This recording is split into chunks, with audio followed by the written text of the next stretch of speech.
Welcome back to another episode of Eagle 7 News. I'm Rachel Gasterland. And I'm Deborah Spooner. And Eagle 7 News starts right now.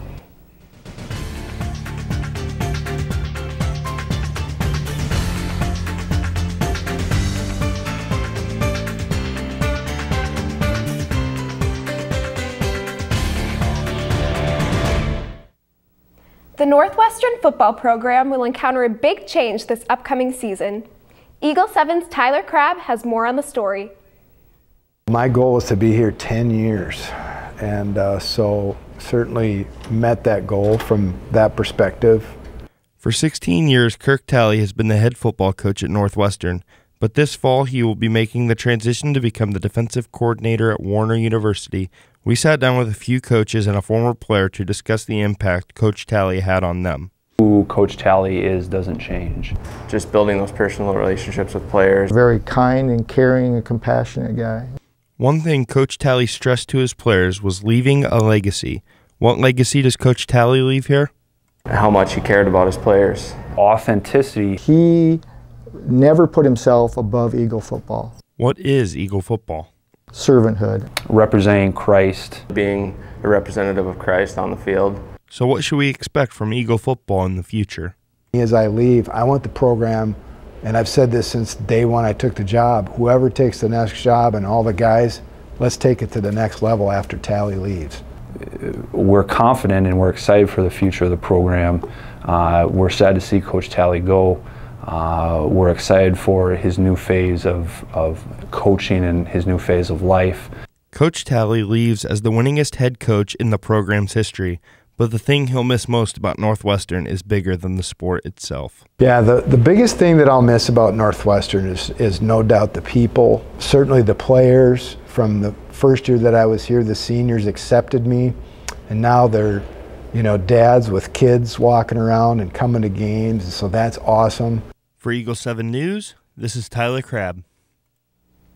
A nationwide search has begun, but in the meantime, offensive coordinator Brian Johnson has been named the interim head coach. Coach Talley will be missed, and we wish him the best in this next stage of life. You may be hearing students humming to the tunes of Mary Poppins around campus. The musical opened last week, and students have been extremely impressed with the production.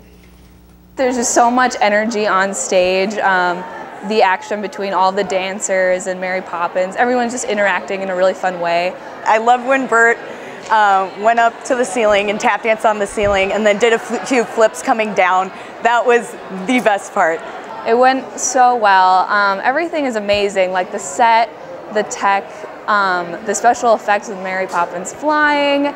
It's really incredible, and you guys have to see it. The music is amazing. Step in Time is everyone's favorite, so it's just a lot of fun, honestly. There are still 3 shows left, 1 tonight and 2 tomorrow. So get your tickets and don't miss out on the magic. Kaitlyn, how's the weather looking for next week? Well guys, spring is officially upon us, and with that we're going to start seeing some warmer weather. Sadly today we're going to have a high of 47 with a little bit of rain, and looking ahead into next week we are going to start seeing some temperatures in the high 50s and a little bit of rain and some sunshine. But keep your head up, we are going to start seeing some warmer weather very soon. That's all I have for weather. Back to you guys. It's that time of year again. St. Patrick's Day, crazy weather, and of course, March Madness. We caught up with a student who knows a thing or two about the art of picking a bracket. A million brackets filled out, and on average 3 brackets per person.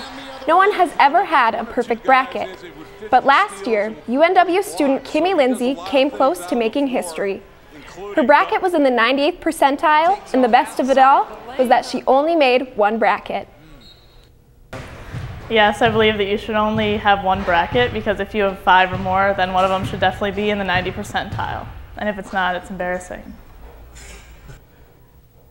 This year is a whole different story because, like they say in sports, it's hard to have a repeat performance. We asked Kimmy how her bracket is doing this year. No comment. Oh, you gotta have some kind of comment. I'll tell you when the camera's off. This is my claim to fame right now. Okay. No, not safe. Sounds like her bracket isn't in the 98th percentile this year, but Kimmy picked the Arizona Wildcats to win it all, and they're still in the running. On April 10th, UNW will be hosting its 10th annual 516 Film Festival. We caught up with 2 filmmakers who made it into 516. The first moment just being out there, getting the camera set up for the first time was probably the most exciting, and the first shot that we shot was basically the opening image. So kind of beginning at the beginning of this film is just so exciting. You're like, okay, we're doing this, we're going all in. Inspiration actually came from walking outside in the woods with one of my friends during winter break. I submitted my film just because I wanted to create something, and I wanted to share a story that I had in my head. Not a lot of people see us because we're hanging out in the Mel in these editing labs, basically alone 24/7. I want people, students, or anybody who comes to this film festival to feel inspired to create something, because it's not just for the film production, it's for anyone who has something that they want to create or want to show people. The festival is on April 10th and it's free to all students, so make sure to dress your best on the red carpet and come see some great films. Clay, what do we have for sports? Thanks, Deborah. The UNW baseball team lost a doubleheader to Gustavus Adolphus on Wednesday, but they look to bounce back in another doubleheader tomorrow against Finlandia University. Congratulations to Ryan Suter for winning UMAC Player of the Week honors. The UNW men's lacrosse team won their home opener on Tuesday, beating Minneapolis rival North Central 6-4. Meanwhile, the women's squad went down to Illinois and continued their win streak. They decimated Elmhurst College 14-1. The performance led to IWLS Player of the Week honors for Hannah Shands and Sydney Werline. Finally, congratulations to Amy Berglund for being named NCCAA Second Team All-American. That's your sports wrap-up for the week. Back to you guys. If you enjoy learning about different cultures and their traditions, you should stop by the Multicultural Festival event that will be held in the Robertson Student Center this Saturday from 6 to 9 p.m. There will be a variety of different foods, music, a photo booth, and also a fashion show that will show off traditional attire. The Leaders of Force encourage everyone to come out and participate in the festivities. The goal is to acknowledge and celebrate the cultures of our peers and the community around us. So, if your Saturday night doesn't consist of any entertainment, stop by the Student Center and come enjoy the celebration of our Northwestern community.